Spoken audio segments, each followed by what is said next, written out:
자연을 꿈꾸며 섬으로 들어갔습니다. 그런데 어느 순간부터 그 섬은 저를 잡고 놓아주지 않았습니다. 많은 사람들은 자연을 꿈꿉니다. 도시의 소음에서 벗어나 파도 소리와 바람이 위로가 되는 삶을 상상합니다. 그 역시 그랬습니다. 늦게 찾아온 자유, 조금은 잃은 선물 같은 인생의 두 번째 시작이라 믿었습니다. 하지만 시간이 흐르며 그곳에서 마주한 것들은 우리가 화면 너머로 보는 낭만과는 조금 다른 모습이었습니다. 오늘 우리는 그곳에서 있었던 일들을 조심스럽게 열어보려 합니다.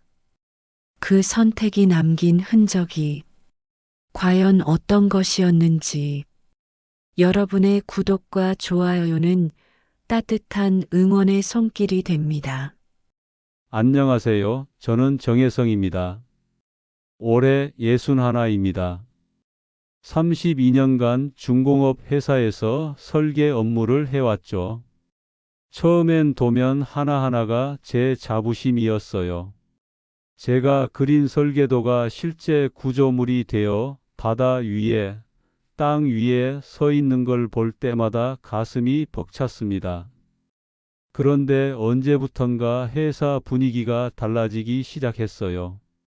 구조조정이란 단어가 복도에서 속삭여지고 젊은 후배들이 새로운 프로그램을 다루는 속도를 따라가기가 점점 버거워졌죠. 정년까지 4년이 남았지만 저는 더 이상 제 자리에 의미를 느낄 수 없었습니다. 회사에서 권고사직 이야기가 나왔을 때 저는 오히려 안도했어요. 버티는 것보다 차라리 떠나는 게 나을 것 같았거든요. 퇴직금을 받고 집으로 돌아온 날 아내가 저녁상을 차려놨습니다. 특별한 말은 없었지만 아내의 눈빛에서 걱정이 느껴졌어요. 저는 괜찮다고 이제 좀 쉬면서 살고 싶다고 말했습니다. 하지만 막상 다음 날 아침 눈을 떴을 때 어디로 가야 할지 몰랐어요. 30년 넘게 아침 7시면 일어나 출근 준비를 하던 몸이 갑자기 할 일이 없어지니 허전했습니다.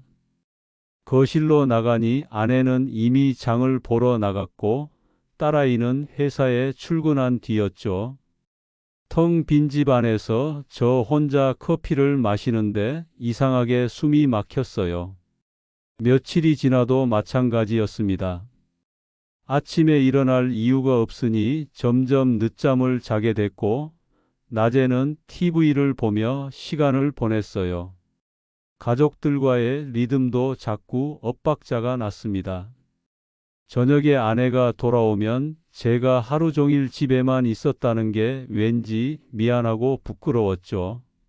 어느 날 오후 TV를 돌리다가 우연히 한 다큐멘터리를 보게 됐어요.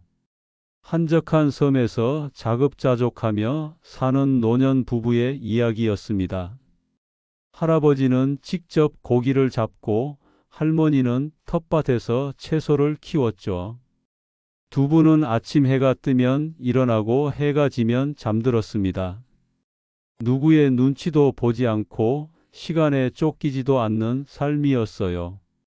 화면 속 풍경을 보는데 가슴 한쪽이 뜨거워졌습니다. 저도 어렸을 적 시골에서 자랐거든요.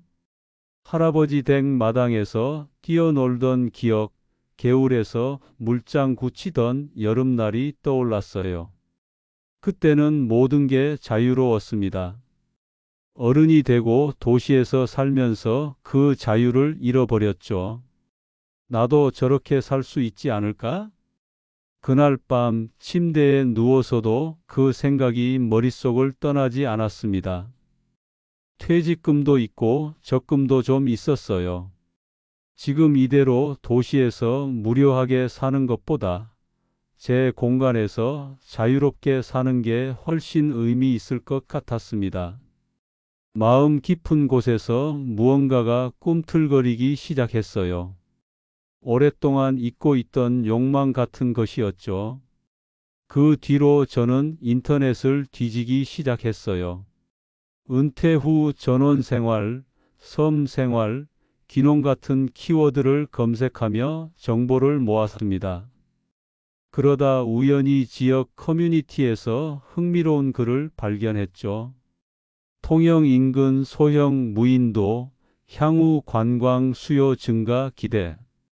글 내용은 간단했어요. 최근 K- 드라마, K- 콘텐츠 열풍으로 외국인 관광객이 늘면서 한적한 섬들이 새로운 관광지로 주목받고 있다는 내용이었습니다. 댓글도 꽤 많이 달려 있었어요. 요즘 외국인들 한국 섬 투어 엄청 한다던데요. 제주도 다음은 남해안이라고 봅니다. 선점하면 대박일 듯. 이미 외국 자본 들어온다는 소문도 있어요. 댓글들을 읽으면서 제 심장이 빨리 뛰기 시작했습니다. 그냥 살려고 하는 게 아니라 투자 가치도 있을 수 있겠다는 생각이 들었거든요. 며칠 동안 그 게시글을 수시로 확인했어요.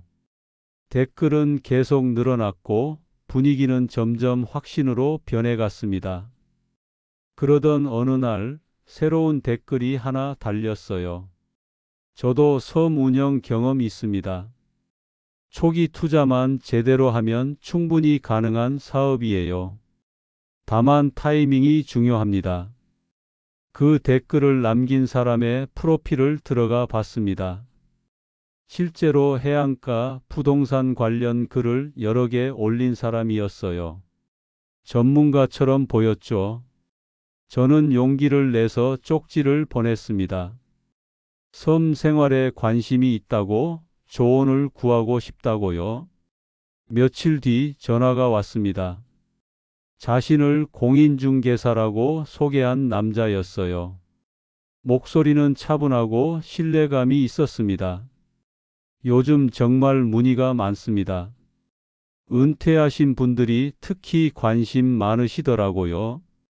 그런가요? 그런데 섬을 사는 게 현실적으로 가능한 건가요? 물론이죠. 다만 지금이 적기입니다. 정부에서 해안가 규제를 강화한다는 이야기도 나오고 있어서 지금 안 하시면 기회가 없을 수도 있어요. 중개인은 구체적인 정보를 주었습니다. 통영 근처에 괜찮은 소형 무인도가 있는데 이미 다른 투자자도 관심을 보이고 있다고 했어요. 가격은 3억 원 정도이고 지금 결정하면 우선권을 줄 수 있다고 했습니다. 하지만 급하게 결정할 일은 아니잖아요? 물론입니다. 다만 좋은 물건은 금방 나갑니다. 제가 이 일 10년 넘게 했는데 이런 조건은 흔치 않아요. 실제로 작년에 비슷한 섬이 2억에 나왔다가 한 달 만에 팔렸거든요. 지금은 그때보다 시세가 더 올랐고요. 전화를 끊고 나서 머릿속이 복잡해졌습니다. 3억이라는 돈이 적은 건 아니었거든요. 하지만 퇴직금과 적금을 합치면 충분히 가능한 금액이었어요.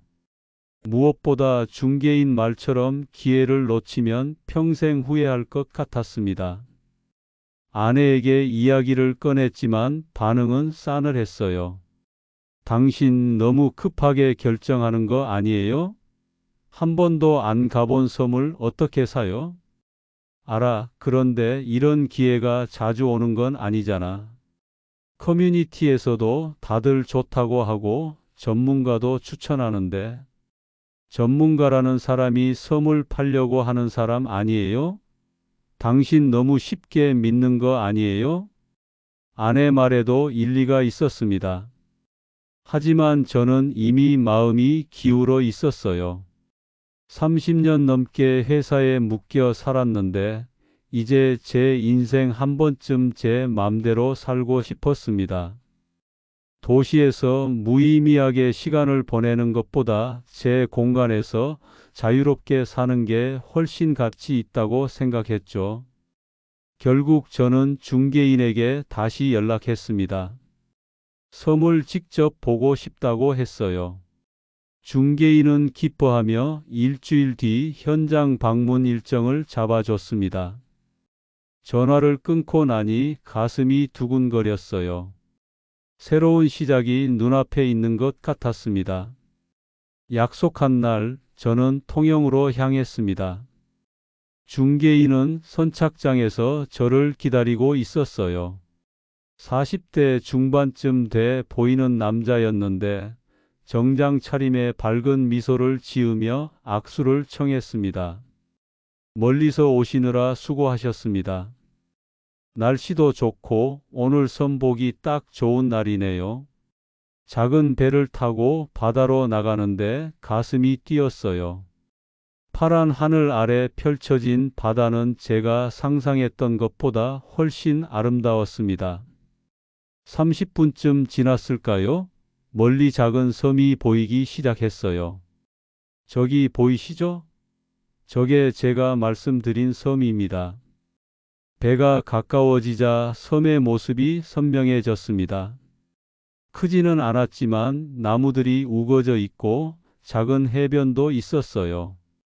배에서 내려 모래사장을 밟는 순간 뭔가 벅찬 감정이 밀려왔습니다. 제 발 아래 있는 이 땅이 제 것이 될 수도 있다는 생각에 가슴이 뜨거워졌죠. 중개인이 섬 곳곳을 안내했습니다. 여기 평평한 곳에 작은 집 짓기 좋습니다. 저쪽은 텃밭 만들 수 있고요. 요즘 캠핑 열풍 아니겠습니까? 나중에 캠핑장으로 운영해도 되고 펜션으로 꾸며도 되고 가능성이 무궁무진합니다. 그런데 물이나 전기는 어떻게 해결하나요? 태양광 패널 설치하시면 전기는 문제 없습니다. 물은 빗물 저장 시설 만들거나 배로 실어 나르시면 되고요. 요즘 섬 생활하시는 분들 다 그렇게 하십니다. 생각보다 어렵지 않아요. 설명을 들으면서도 저는 눈앞에 펼쳐진 풍경의 넋을 잃고 있었어요. 사방이 바다였습니다. 파도 소리만 들리고 도시의 소음은 하나도 없었죠. 바람이 나무 사이로 지나가는 소리, 갈매기 우는 소리만 들렸습니다. 이곳에서라면 정말 자유로울 수 있을 것 같았어요. 아침에 눈을 뜨면 바다가 보이고 저녁에는 수평선 너머로 지는 해를 볼 수 있는 삶. 상상만 해도 행복했습니다. 섬을 한 바퀴 돌고 나니 해가 기울기 시작했어요. 석양빛에 물든 바다는 정말 황홀했습니다. 저는 그 자리에 서서 한참을 바다를 바라봤죠. 어떠십니까? 마음에 드시나요? 좋네요. 정말 좋습니다. 그렇죠? 이런 곳 흔치 않습니다. 솔직히 말씀드리면 다른 분도 관심 보이고 계세요. 서울에서 사업하시는 분인데 휴양지로 개발하실 생각이시래요. 그분이 먼저 계약금 넣으시면 저도 어쩔 수 없거든요. 중개인의 말에 마음이 급해졌습니다. 이 섬을 놓치고 싶지 않았어요. 30년 넘게 회사 일만 하다가 처음으로 제 것이라고 부를 수 있는 공간이 생길 것 같았거든요. 도시에서는 아파트 한 칸도 제 마음대로 못하면서 살았는데 여기서는 섬 전체가 제 공간이 되는 거잖아요. 가격이 어떻게 되죠? 3억입니다. 이 입지에 이 크기면 정말 합리적인 가격이에요. 작년만 해도 이런 섬이 4억에 거래됐습니다. 앞으로 남해안 개발되면 가격 더 오를 겁니다. 머릿속으로 빠르게 계산했습니다. 퇴직금과 적금을 합치면 딱 맞는 금액이었어요. 노후 자금을 다 쓰는 셈이었지만 이곳에서 자급자족하며 살면 크게 돈 쓸 일도 없을 거라 생각했습니다. 오히려 투자 가치가 오르면 나중에 팔아도 되고요. 계약은 어떻게 진행되나요? 일단 계약금 10%만 넣으시면 됩니다. 그럼 소유권 이전 준비하고 한 달 안에 잔금 치르시면 되고요.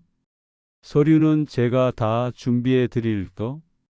배를 타고 돌아오는 내내 머릿속이 복잡했습니다. 신중해야 한다는 생각과 지금 아니면 기회가 없을 거라는 조급함이 동시에 밀려왔어요. 집에 돌아와서도 잠이 오지 않았습니다. 침대에 누워 천장을 보며 계속 고민했죠. 아내는 여전히 반대했지만 제 마음은 이미 결정돼 있었습니다. 결국 사흘 뒤 저는 중개인에게 전화했습니다. 계약하겠습니다. 아, 정말 잘 결정하셨습니다. 후회 안 하실 겁니다. 내일 사무실로 오시면 계약 진행하겠습니다. 다음 날 계약서에 도장을 찍었습니다. 손이 떨렸어요.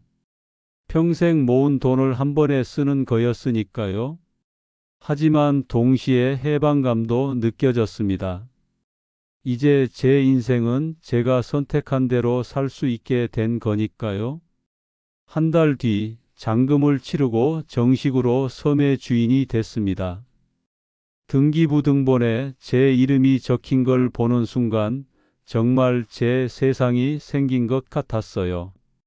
섬으로 들어간 첫날은 꿈만 같았습니다. 간단한 짐과 식료품, 생수통을 배에 가득 싣고 섬에 도착했어요.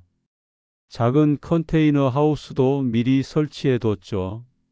좁았지만 침대와 간이 부엌, 화장실이 있어서 생활하기엔 충분해 보였습니다.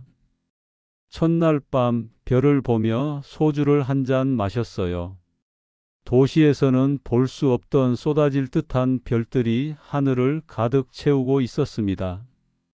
파도 소리를 들으며 잠드는 기분은 정말 평화로웠어요. 이거구나. 내가 원하던 게 바로 이런 거였어. 그렇게 생각하며 잠들었습니다. 하지만 사흘째부터 달라지기 시작했어요. 아침에 일어나 세수를 하려는데 물이 부족하다는 걸 깨달았습니다. 생수통에 남은 물로 세수를 하고 나니 벌써 반이 줄어 있었죠. 요리할 물, 설거지할 물, 씻을 물까지 생각하니 일주일도 안 돼서 바닥날 것 같았어요. 이거 생각보다 물이 많이 드네. 중개인은 빗물 저장 시설을 만들면 된다고 했지만 그건 시간과 돈이 더 필요한 일이었습니다. 당장은 배로 생수를 실어 나를 수밖에 없었어요. 문제는 배 운임이 만만치 않다는 거였죠. 20리터 생수통 10개를 실으면 왕복 운임만 8만 원이 들었습니다. 일주일에 한 번씩 생수를 실어 나르니 한 달에 30만 원 넘게 나갔어요. 거기에 LP 가스 비용도 만만치 않았습니다. 도시가스가 없으니 요리할 때마다 LP 가스를 써야 했는데 한 통에 5만 원이 넘는 게 보름도 안 돼서 다 떨어졌어요. 이렇게 돈이 들 줄은 몰랐는데 전기도 문제였습니다. 태양광 패널을 설치했지만 흐린 날이 이어지면 배터리가 금방 방전됐어요. 냉장고를 돌리고 휴대폰 충전하고 조명 켜는 것만으로도 전력이 부족했습니다. 발전기를 돌리려면 또 기름값이 들었고요. 더 힘든 건 시간이었습니다. TV에서 본 자연인들은 여유롭게 낚시하고 텃밭 가꾸는 모습이었는데 현실은 달랐어요. 하루 종일 생존에 필요한 일들을 하느라 정신이 없었습니다. 물 아껴 쓰기, 가스 절약하기, 배터리 상태 확인하기, 식료품 재고 체크하기. 도시에서는 생각도 안 해봤던 일들이 제 일상을 채웠죠. 한 달쯤 지났을 때 장을 보러 육지로 나가야 했습니다. 배 시간표를 확인하니 오전 9시와 오후 4시 하루에 딱 2번만 운항했어요. 아침 배를 놓치면 저녁까지 기다려야 했습니다. 저는 알람을 맞춰놓고 서둘러 준비했지만 파도가 높아서 배가 결항됐다는 연락이 왔어요. 오늘은 운항 안 합니다. 내일 날씨 봐서 연락드릴까? 그럼 식료품은 어떻게 구하죠? 죄송합니다. 날씨가 좋아지면 바로 운항할게요. 전화를 끊고 나니 막막했습니다. 냉장고에 남은 식재료는 얼마 없었고 라면도 2개밖에 안 남았어요. 예전 같으면 마트에 가서 사오면 그만이었는데 여기서는 그게 불가능했습니다. 이틀 동안 비가 계속 내렸어요. 배는 계속 결항됐고 저는 섬에 갇힌 채 남은 식량으로 버텨야 했습니다. 라면을 끓여 먹다가 문득 깨달았어요. 제가 원했던 건 느긋한 삶이었는데 지금 제 모습은 시간에 쫓기며 불안해하는 사람이었습니다. 배 시간 맞추려고 조마조마하고 날씨 예보 보며 전전긍긍하고 물과 가스 잔량 체크하며 아껴 쓰고 이게 정말 제가 꿈꾸던 자유로운 삶이었을까요? 도시에서는 그냥 수도꼭지만 틀면 물이 나왔고 마트는 24시간 열려 있었고 병원은 10분 거리에 있었습니다. 그 편리함이 얼마나 소중한 건지 이제야 깨닫게 됐어요. 밤에 침대에 누워 천장을 바라봤습니다. 처음 섬에 왔을 때의 설렘은 온데간데 없고 이제는 불안함만 남았어요. 이곳에서 계속 살 수 있을까? 아니, 살아야 하는 걸까? 섬 생활 2달째 몸에 이상 신호가 오기 시작했습니다. 어느 날 아침 일어나려는데 머리가 핑 도는 느낌이 들었어요. 어지러움이 심해서 한참 동안 침대에 누워 있어야 했습니다. 손으로 이마를 짚어보니 식은 땀이 배어 있었죠. 피곤해서 그런가? 대수롭지 않게 생각하고 일어났습니다. 그런데 간이 부엌에서 물을 마시다가 문득 약통이 눈에 들어왔어요. 고혈압 약이었습니다. 회사 다닐 때부터 먹던 약인데 약통을 열어보니 남은 게 사흘치밖에 없었어요. 아, 깜빡했네.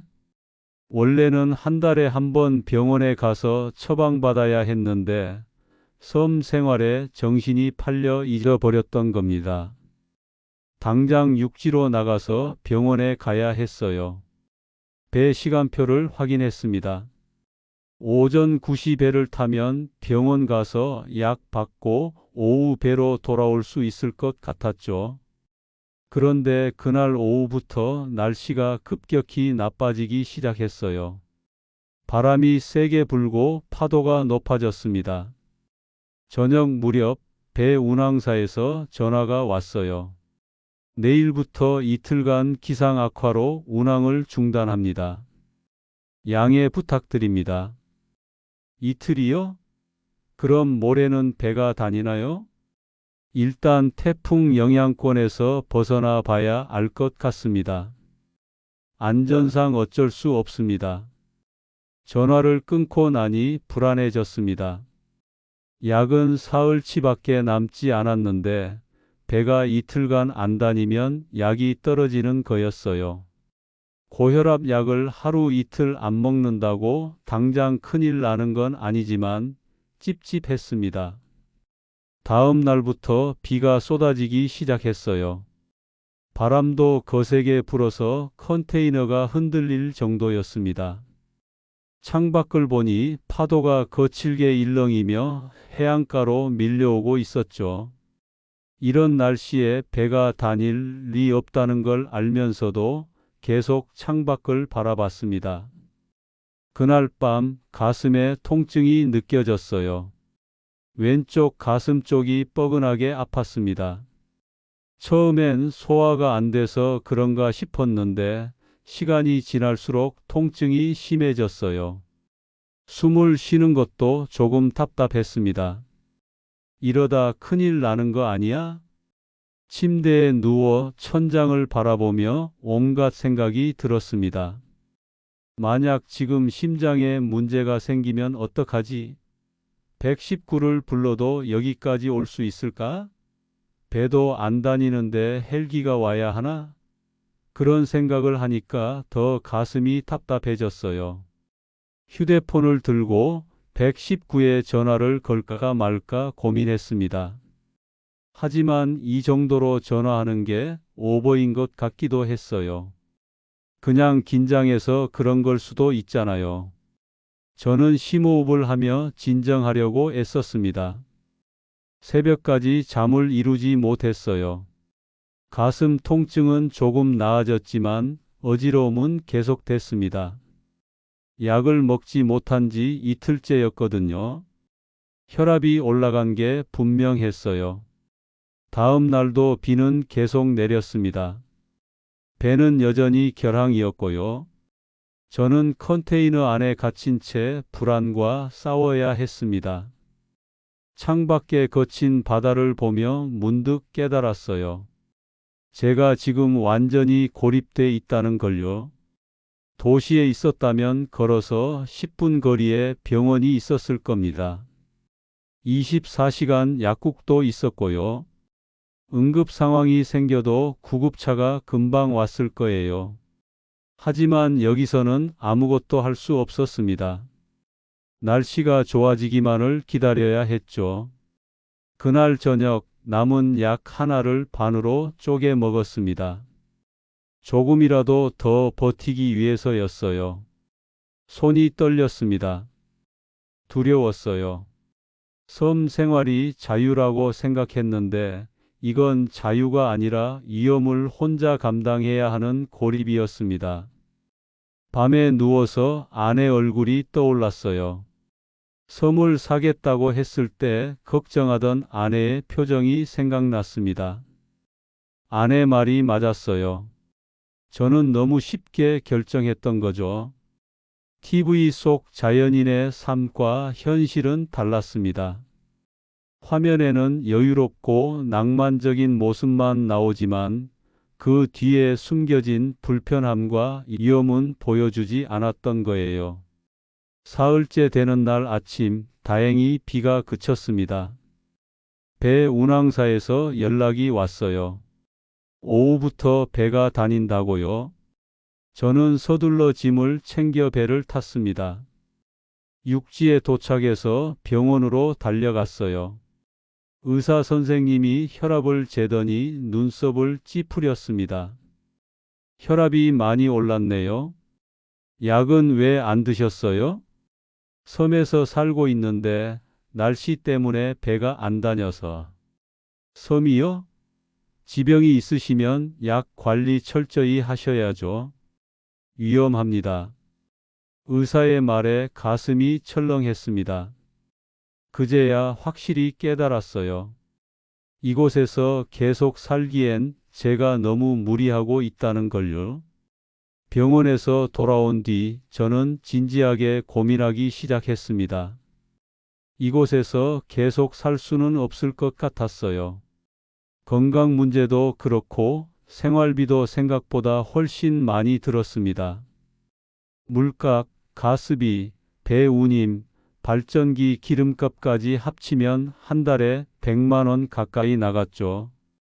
도시에서 사는 것보다 오히려 돈이 더 들었어요. 무엇보다 외로웠습니다. 처음엔 고요함이 좋았는데 시간이 지나니 그게 외로움으로 바뀌었어요. 아무도 없는 섬에서 혼자 밥을 먹고 혼자 말하고 혼자 잠드는 게 점점 버거워졌습니다. 가족이 보고 싶었고 사람들 사는 소리가 그리웠어요. 고민 끝에 섬을 팔기로 결심했습니다. 처음 섬을 샀던 중개인에게 전화를 걸었어요. 여보세요. 저 기억하시죠? 2달 전에 통영섬 샀던 사람인데요. 아, 네. 무슨 일이세요? 섬을 다시 팔고 싶은데요. 혹시 매수자 찾아주실 수 있나요? 전화기 너머로 잠시 침묵이 흘렀습니다. 그러더니 중개인이 한숨 섞인 목소리로 말했어요. 그게 지금 시장 상황이 좋지 않습니다. 어떻게요? 2달 전만 해도 수요가 많다고 하셨잖아요.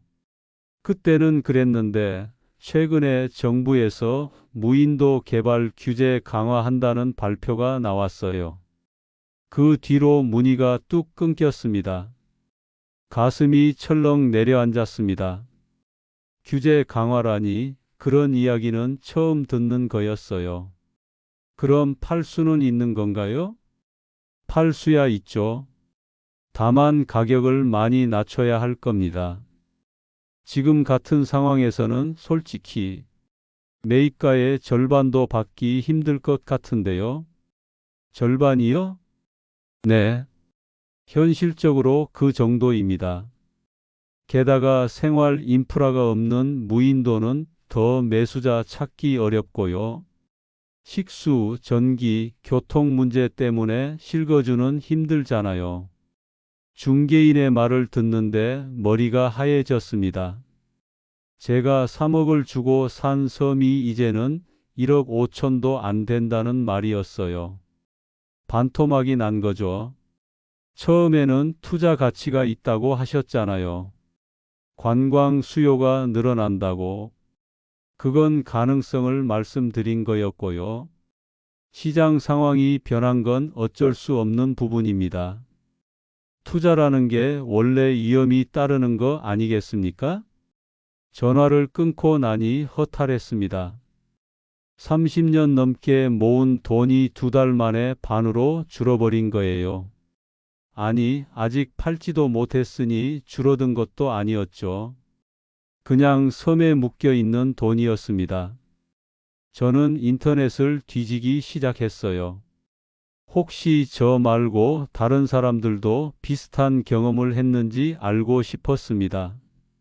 검색하다 보니 섬 투자 피해 사례를 다루는 커뮤니티 게시글이 몇 개 보였어요. 무인도 투자 사기 당했습니다. 4억 날렸어요. 섬 샀다가 되팔지도 못하고 세금만 나갑니다. 중개인 말만 믿고 샀다가 인생 망했습니다. 댓글에는 저와 비슷한 처지의 사람들이 하소연을 늘어놓고 있었습니다. 저는 그중 한 사람에게 쪽지를 보냈어요. 그 사람은 2년 전에 섬을 샀다가 아직도 팔지 못하고 있다고 했습니다. 처음에는 관광지 개발 호재가 있다고 했어요. K-관광 열풍이니 뭐니 하면서요. 근데 다 입소문이고 추측이었어요. 실제로는 아무 개발 계획도 없었고 외국 자본 유입도 없었습니다. 그럼 그 정보들은 다 거짓이었던 건가요? 거짓이라기보다는 과장이죠. 가능성이 있다는 걸 확정적인 것처럼 포장한 거예요. 우리는 그걸 믿고 투자한 거고요. 대화를 나누며 점점 화가 치밀어 올랐습니다. 하지만 동시에 제 자신한테도 화가 났어요. 왜 더 꼼꼼히 알아보지 않았을까? 왜 중개인 말만 믿었을까? 왜 아내 말을 듣지 않았을까? 며칠 뒤 저는 다시 중개인에게 연락했습니다. 그래도 한번 내놔 보겠습니다. 가격은 2억으로 하죠. 2억이요? 글쎄요. 일단 올려는 보겠습니다만 기대는 하지 마세요. 한 달이 지났지만 연락은 오지 않았습니다. 2달이 지나도 마찬가지였어요. 가격을 1억 5천으로 낮춰도 문의조차 없었습니다. 섬은 그대로 제 손에 남아 있었고 재산세와 관리 비용만 나가고 있었죠. 저는 섬에 앉아 바다를 바라봤습니다. 처음 이곳에 왔을 때는 이 풍경이 제 것이라는 게 행복했어요. 하지만 이제는 이 풍경이 저를 가두는 감옥처럼 느껴졌습니다. 팔지도 못하고 살지도 못하는 곳, 그저 제 노후 자금만 잡아먹는 짐이 돼버린 거죠. 결국 저는 받아들여야 했습니다. 제가 꿈꿨던 자유로운 삶은 환상이었다는 걸요. TV 속 자연인의 삶은 현실이 아니었고 인터넷 정보는 과장과 추측으로 가득했으며 투자는 욕망이 앞서면 판단력을 잃게 만든다는 걸요. 섬을 정리하기로 마음먹었습니다. 팔리지 않는다면 그냥 두고 육지로 돌아가는 수밖에 없었어요. 컨테이너 하우스에 있던 짐을 정리하며 지난 몇 달을 돌아봤습니다. 설렘과 희망으로 가득했던 시작이 이렇게 허무하게 끝날 줄은 몰랐어요. 배에 짐을 싣고 마지막으로 섬을 돌아봤습니다. 여전히 아름다운 풍경이었어요. 파란 바다, 울창한 나무들, 고요함. 하지만 이제는 그 아름다움이 슬프게 느껴졌습니다. 제가 꿈꿨던 자유는 여기 없었으니까요. 집으로 돌아왔을 때 아내가 문을 열어줬습니다. 아무 말 없이 저를 안아줬어요. 그제야 눈물이 났습니다. 창피했어요.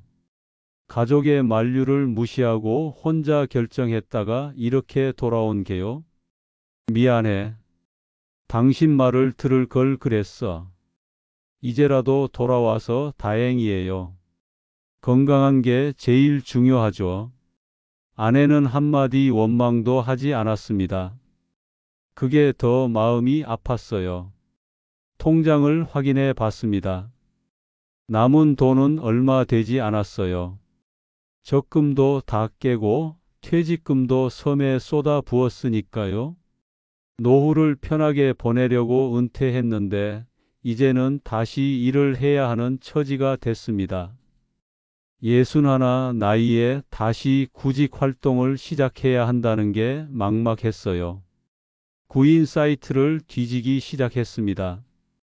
하지만 제 나이에 할 수 있는 일은 많지 않았어요. 32년 동안 설계 업무를 했지만 이제 그 경력은 쓸모가 없었습니다. 최신 프로그램도 못 다루고 젊은 사람들과 경쟁할 수도 없었으니까요. 일주일 동안 여러 곳에 지원했지만 번번이 떨어졌습니다. 나이가 많다는 이유였어요. 어떤 곳은 면접도 없이 서류에서 탈락했습니다. 좌절감이 밀려왔어요. 회사에서 나올 때는 이제 쉬면서 살겠다고 당당했는데 몇 달 만에 이런 처지가 될 줄 몰랐습니다. 그러던 어느 날 동네 게시판에서 건물 청소 용역 공고를 봤어요. 경력이나 학력 제한이 없고 나이도 상관없다고 했습니다. 망설였어요. 30년 넘게 사무실에서 일하던 제가 이제 청소 일을 해야 한다는 게 자존심이 상했거든요.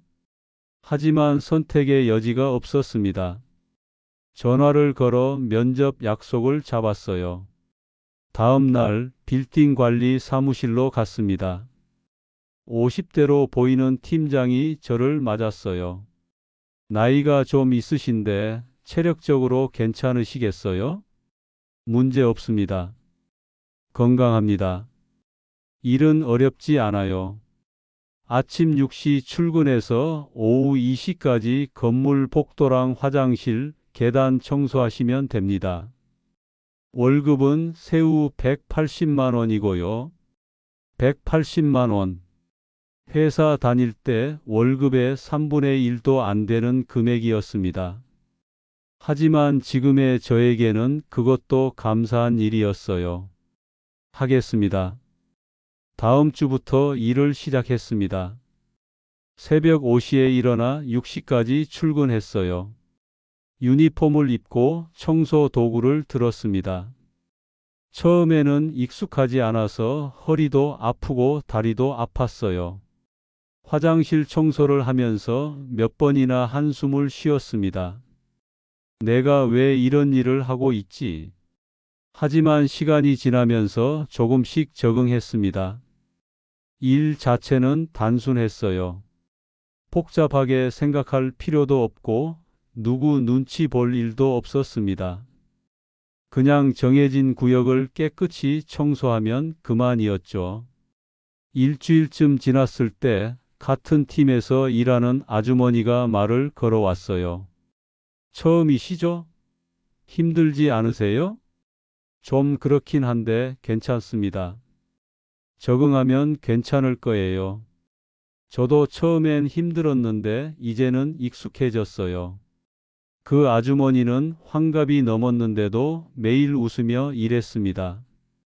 점심시간에 같이 밥을 먹으며 이야기를 나눴어요. 아주머니도 남편이 사업 실패해서 빚을 갚느라 일을 시작했다고 했습니다. 처음엔 자존심 상했죠. 근데 일하다 보니까 이것도 나쁘지 않더라고요. 사람들이 고맙다고 인사도 해주고 건물이 깨끗해지는 거 보면 뿌듯하기도 하고요. 아주머니 말을 들으며 위로를 받았습니다. 저만 힘든 게 아니라는 걸 알았으니까요. 세상에는 저처럼 다시 시작하는 사람들이 많았습니다. 한 달 뒤 첫 월급을 받았어요. 180만 원이 통장에 찍혔습니다. 많은 돈은 아니었지만 제 손으로 번 돈이라는 게 감사했어요. 집에 돌아와 아내에게 통장을 보여줬습니다. 이거라도 보태서 쓰자. 고생했어요. 당신 덕분에 우리 살림이 다시 꾸려지네요. 아내의 말에 가슴이 따뜻해졌습니다. 섬에서는 느낄 수 없었던 안정감이었어요. 비록 육체적으로는 힘들지만 적어도 위험하지 않았습니다. 병원도 가까이 있고 사람들과 대화하며 하루를 버틸 수 있는 환경이 오히려 고마웠어요. 저녁에 집에 돌아오면 아내가 저녁을 차려놓고 기다렸습니다.